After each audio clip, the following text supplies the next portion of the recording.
Hallo Deutsch for class 8। आज हम देखेंगे मॉड्यूल 6 का लेक्सियन 3 Ordnung muss sein। तो चलिए स्टार्ट करते हैं। आज का हमारा टॉपिक है कंजंक्शन, जो कि ग्रामर का पार्ट है। तो सबसे पहले समझते हैं कि कंजंक्शंस क्या होते हैं, ठीक है, और इन्हें कैसे हम यूज़ करते हैं जर्मन ग्रामर में। What are conjunctions? Conjunctions are used to combine two or more objects। ये किन किन चीज़ों को कंबाइन करता है? Conjunctions are used to combine two or more objects, phrases, objects को कनेक्ट करता है, फ्रेजेस को कनेक्ट करता है, कंबाइन करता है, एंड क्लॉजेस। ओके, तो कंजंक्शंस बेसिकली ये हमारे इंग्लिश में भी अवेलेबल होते हैं और हिंदी में भी हम कंजंक्शन यूज़ करते हैं। अगर सिंपल भाषा में कहा जाए तो दो सेंटेंसेस को जब हम कनेक्ट करते हैं और एक बड़ा सेंटेंस बनाते हैं तो हम उसके लिए कंजंक्शंस का यूज़ करते हैं। हिंदी में इसको कहा जाता है संयोजक। यहाँ पे आप देख सकते हो संयोजक। Okay, it can also be termed as connectors. तो कंजंक्शंस को हम दूसरे तरीके से और सिंप्लीफाइड वे में अगर हम कहें तो उनको हम कहते हैं कनेक्टर्स, जो कि दो बड़े सेंटेंसेस को एक कॉम्प्लेक्स सेंटेंस बना देते हैं ना, कनेक्ट करते हैं। It can also be termed as connectors as they are employed in sentences to make connections. इनको किसी भी सेंटेंस में एम्प्लॉय किया जाता है। एम्प्लॉय यहाँ पे एम्प्लॉय का मतलब है दे आर यूज्ड, ठीक है, उनको यूज किया जाता है सेंटेंसेस में टू मेक कनेक्शंस, ताकि हम लोग इसके कनेक्शन बना सकें, एक बड़ा कॉम्प्लेक्स सेंटेंस इससे हम लोग क्रिएट कर सकें। आप देखते हैं कि जर्मन लैंग्वेज में कंजंक्शंस होते कितने तरीके के हैं। So there are 3 types of conjunctions in German language. सबसे पहला आता है हमारा coordinating conjunctions, coordinating conjunctions. Okay, दूसरा आता है हमारा, अभी हम लोग सिर्फ इसके टाइप्स पढ़ लेते हैं, इसके डिटेल हम लोग अभी देखेंगे। दूसरा है हमारा सबऑर्डिनेटिंग कंजंक्शंस, सबऑर्डिनेटिंग कंजंक्शंस। और तीसरा आ जाता है हमारा compound conjunctions. Okay, compound conjunctions, और इसको हम लोग जो है टू पार्ट कंजंक्शन भी कहते हैं। ओके, कई कई जगह पे आपको ये इसके नाम से भी मिलेगा, टू पार्ट कंजंक्शंस। तो बेसिकली ये 3 तरीके के कंजंक्शंस हैं। अभी इस वीडियो में हम जो देखेंगे वो है हमारा नंबर 1, कोऑर्डिनेटिंग कंजंक्शंस। ओके, तो आपके बुक में अभी जो है इस पर्टिकुलर जो चैप्टर है उसमें कोऑर्डिनेटिंग कंजंक्शंस आपको दिखाया गया है। बाकी आप सिर्फ अभी समझने के लिए, क्योंकि ये सबऑर्डिनेटिंग और जो कंपाउंड कंजंक्शन है वो डेफिनेटली क्लास 9th में आपको पढ़ाए जाएंगे, ठीक है। तो अभी के लिए आप कोऑर्डिनेटिंग कंजंक्शन जो है देख सकते हैं इस वीडियो में कि क्या होते हैं और कैसे हम इन्हें यूज़ करते हैं। कोऑर्डिनेटिंग कंजंक्शंस की डेफिनेशन एक बार देख लेते हैं। The coordinating conjunctions in German are small in number. Okay, ये कुछ ही नंबर, मतलब कुछ ही मात्रा में जो है ये होते हैं। तो बेसिकली कितने हैं? अभी तो आपको बुक में 5 दिए हैं और 5 ही होते हैं ये ना। कंजंक्शंस कितने हैं? ओनली 5 होते हैं, इसीलिए लिखा हुआ है the conjunctions in German are small. Okay, only 5 हैं, are small in number and do not change the word order of a sentence. दूसरा जो इम्पोर्टेंट चीज़ है कि ये जो है किसी भी सेंटेंस का किसी भी सेंटेंस के वर्ड ऑर्डर ये चेंज नहीं होते हैं। Okay, do not change the word order of a sentence, ठीक है। ये कैसे होता है हम एग्जांपल्स में सीखेंगे, अब इसका सिर्फ डेफिनेशन पढ़ लेते हैं। The verb usually stage in the same position. और इन जब हम कंजंक्शन यूज करते हैं तो वर्ब जो है यूजुअली सेम पोजिशन पर स्टे करता है। Okay, the verb usually stage in the same position which is usually the second position after the subject in the sentence। तो बेसिकली जैसे हमारा सेंटेंस स्ट्रक्चर होता है subject plus verb plus object. Subject हमेशा हमारा first होता है, verb हमारा सेकंड नंबर पे होता है, राइट। तो ये भी इसी तरीके से सेंटेंस स्ट्रक्चर फॉलो करते हैं। The second position is for the verb, okay, which is usually the second position after the subject, यानी कि सब्जेक्ट के बाद में ही हमारा कंजंक्शन में भी वर्ब आता है, ठीक है। इसके एग्जांपल्स हम देखेंगे तो आपको ये और बेहतर समझ में आएगा। तो यहाँ पे अभी आपके बुक में जो है 5 कंजंक्शन दिए गए हैं, जिसमें है ओडर, उंट, ज़ोंडर्न, आबर और डेन, ठीक है। इसका मतलब ऑर्डर का मतलब होता है और, है ना। उंट का मतलब होता है इंग्लिश में एंड, ज़ोंडर्न का मतलब होता है रादर देन, आब का मतलब होता है बट, और डेन का मतलब होता है बिकॉज। तो ये सारे के सारे जो कंजंक्शंस हैं ये हमने काफ़ी बारी देखे हैं, ऐसा नहीं है कि एकदम से नए हैं, नहीं, हमने काफ़ी बार यूज़ किया है। आज हम सीखेंगे कि इसको एक तो यूज़ कैसे करना है और इसका सेंटेंस स्ट्रक्चर ग्रामेटिकली जो है वो किस तरीके से हम लोग करते हैं। ओके, तो जिसके ना पहले इसका एक चीज़ मैं आपको बताती हूँ, इसको याद कैसे करना है। आपकी बुक में तो इसको अब्रप्टली लिखा हुआ है, तो इसका एक फॉर्मूला होता है जिसे हम कहते हैं आडूसो रूल। आडूसो रूल, अगर आप ये वर्ड याद रखेंगे आडूसो, तो आप इजीली ये 5 कंजंक्शन जो है हमारे, ये हम याद कर पाएंगे।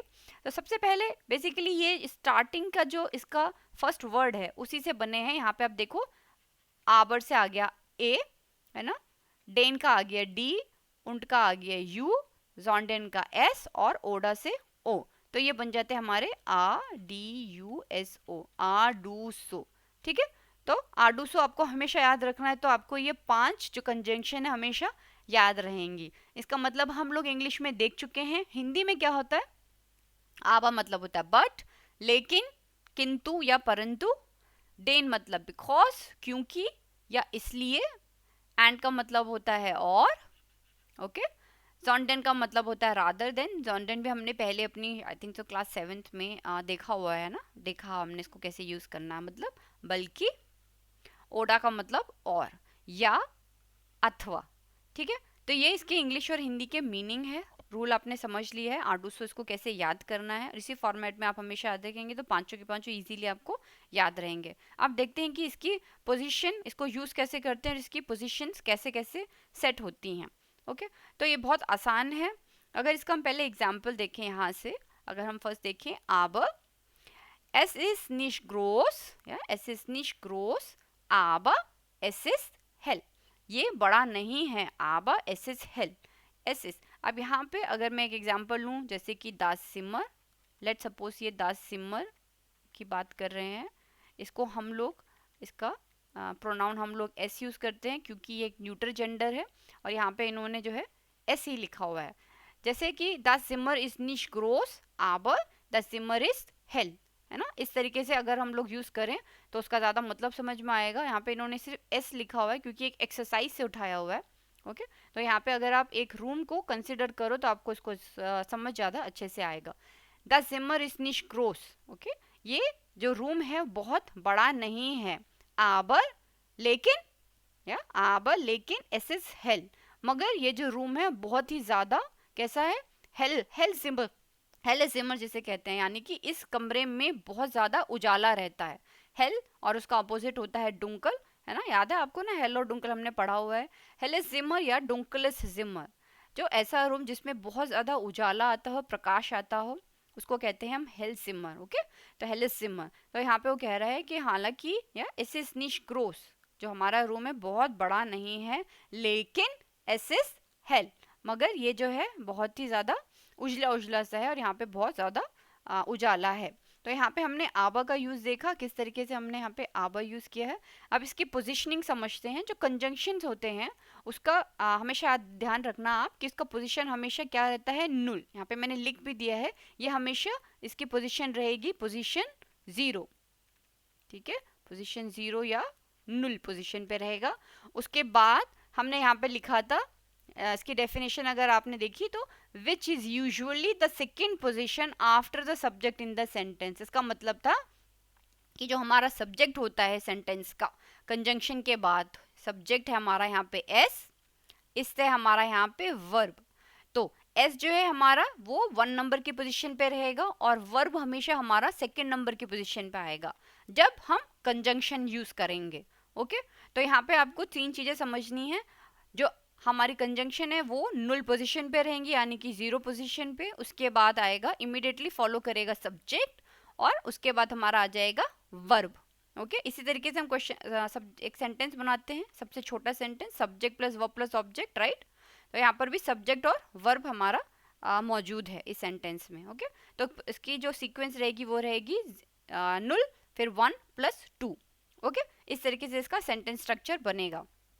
अब यहाँ पर दूसरी चीज एक जो मैं आपको बताना चाहूंगी यहाँ पे कि कंजंक्शन से पहले हमेशा पहले सेंटेंस में लास्ट में आपको यहाँ पे कॉमा डालना जो है कंपलसरी है। एस इज निश ग्रोस comma aber es ist hell। तो जैसे हमने कहा कि ये क्या है, कनेक्टर्स हैं, ये दो छोटे छोटे सेंटेंसेस को, जैसे यहाँ पे es ist nicht groß, es ist nicht groß, आप समझो कि ये एक सेंटेंस है हमारा, ठीक है। अब इसको मैं कनेक्ट कर रही हूँ, यानी कि ऐड कर रही हूँ एक दूसरे सेंटेंस के साथ, es ist hell। तो यहाँ पे मैंने कनेक्टर यूज किया aber es ist nicht groß, aber es ist hell। es ist nicht groß, aber es ist hell। ये जो है सिर्फ बड़ा नहीं है, बल्कि ये जो है सॉरी लेकिन ये जो है es ist hell, ये जो है हमारा बहुत ज़्यादा उजाला जो है इस रूम में रहता है। ओके, उसके बाद दूसरा आता है डेन। डेन का मतलब होता है बिकॉज, ओके, क्योंकि या इसलिए। Ich gehe nach Hause, denn es ist spät। Ich gehe nach Hause, मैं घर जा रहा हूँ, क्योंकि es ist spät, क्योंकि देर हो गई है, ठीक है, क्योंकि देर हो गई। अगेन दो सेंटेंसेस को हमने डेन के साथ यहाँ पे क्या किया है, कनेक्ट किया है। डेन यहाँ पे नुल पोजीशन पे रहेगा, इससे पहला हमारा एक कॉमा आएगा। Ich gehe nach Hause because it is late, because it is late। Again यहाँ पे हमारा सब्जेक्ट है और वर्ब है, सब्जेक्ट और वर्ब, पोजीशन सेम रहेगी। अब आप पहला अगर जो हमने डेफिनेशन पढ़ी थी, the coordinating conjunctions in German are small in number and do not and they do not change the word order of a sentence. इसका क्या मतलब है कि ये सारे के सारे पांचों कनेक्टर्स के साथ हमेशा हमारे वर्ड ऑर्डर जो है कभी भी चेंज नहीं होते। तो आप वर्ड ऑर्डर देखो, आबर में भी 0 1 2 हम लोग फॉलो कर रहे थे, और डेन में भी हम लोग इसी तरीके से फॉलो कर रहे हैं, 0 पोजीशन 1 एंड 2, ठीक है। यहाँ पर वर्ड ऑर्डर चेंज नहीं हो रहा है, ठीक है। तो अब आपको डेफिनेशन का मतलब समझ में आया है। दो चीज़ें हमने देखी थी और दोनों की दोनों हमने यहाँ पे देखी कि किस तरीके से सेंटेंस स्ट्रक्चर में हम लोग उसको यूज़ करते हैं, राइट। एक तो पोजिशनिंग हो गया, इसका वर्ड ऑर्डर हो गया। Okay, ich gehe nach Hause because I am going to house because it is late, es ist spät। Okay, उसके बाद है हमारा und and द सिमर इज हेल, है ना। अगेन हेल मीन्स उजला उजला सा रूम है, द जिमर इज हेल ऊंट, और साथ में क्या है, एस इज रूहिश। रूहिश मतलब कि बहुत शांत है, कमरा तो बहुत ही ज़्यादा उजाले वाला है, यानी कि उजला उजला सा रूम है हमारा, और साथ में क्या है, और साथ में ये जो है बहुत शांत कमरा भी है। द सिमर इज हेल ऊंट एस इज रूहिश। अगेन यहाँ पे हमने कनेक्टर से पहले एक कॉमा यूज़ किया है। उंट जो है हमेशा हमारा यहाँ पे कनेक्टर नुल में रहेगा, नुल पोजीशन में रहेगा। उसके बाद सब्जेक्ट आएगा फर्स्ट पोजीशन पे और वर्ब आएगा हमारा सेकंड पोजीशन पे। ओके, तासिमर इज हेल nun es ist रूहिश। फोर्थ नंबर पे आता है सॉन्डर, रादर देन बल्कि। एस इज निश ग्रोस, एस इज निश ग्रोस। अगेन यहाँ पे आप दास सिमर का एग्जाम्पल लो, दास सिमर इज निश ग्रोस, जो रूम जो है बहुत बड़ा नहीं है, जॉन्डन बल्कि एस इज क्लाइन, ये जो रूम है वो बहुत बड़ा नहीं है, rather than it is small, एस इज क्लाइन, इट इज स्मॉल। अगेन यहाँ पे सेम है हमारा, इसमें कोई जो हमारा वर्ड ऑर्डर है वो चेंज नहीं हुआ है। कंजंक्शन आएगा नुल पोजीशन पर, उसके बाद सब्जेक्ट आएगा, उसके बाद हमारा वर्ब आएगा। ओके, एस इज क्लाइन। और सबसे लास्ट में आ जाता है हमारा ओडा। ओडा मतलब होता है और। इश सर्फ, इश सर्फ, सर्फ यहाँ पर मतलब होता है सर्फन, जैसे कि इंटरनेट सर्फन, इंटरनेट सर्फन या सर्फन भी कहते हैं इसको, इंटरनेट सर्फन यानी कि to surf in internet, English word ही है। इंटरनेट में बैठ के जब आप इंटरनेट यूज़ करते हैं तो उसको कहते हैं इंटरनेट सर्फन। सेम ही वर्ब जो है यूज़ किया है, सर्फन यहाँ पे वर्ब है, और इंग्लिश का ही वर्ब है, इंग्लिश का ही वर्ब हम यूज़ करते हैं, डायरेक्टली सर्फन कहते हैं उसको ना। इश सर्फ यानी कि मैं जो है इंटरनेट सर्फ कर रहा हूँ। ओडा इश सर्फ, ओडा इश श्राइब ईमेल्स, या तो मैं इंटरनेट सर्फ करूँगा, या फिर ओरा मीन्स या, अथवा मैं क्या करूंगा, इश श्राइब ईमेल्स, या फिर मैं ईमेल्स लिखूंगा.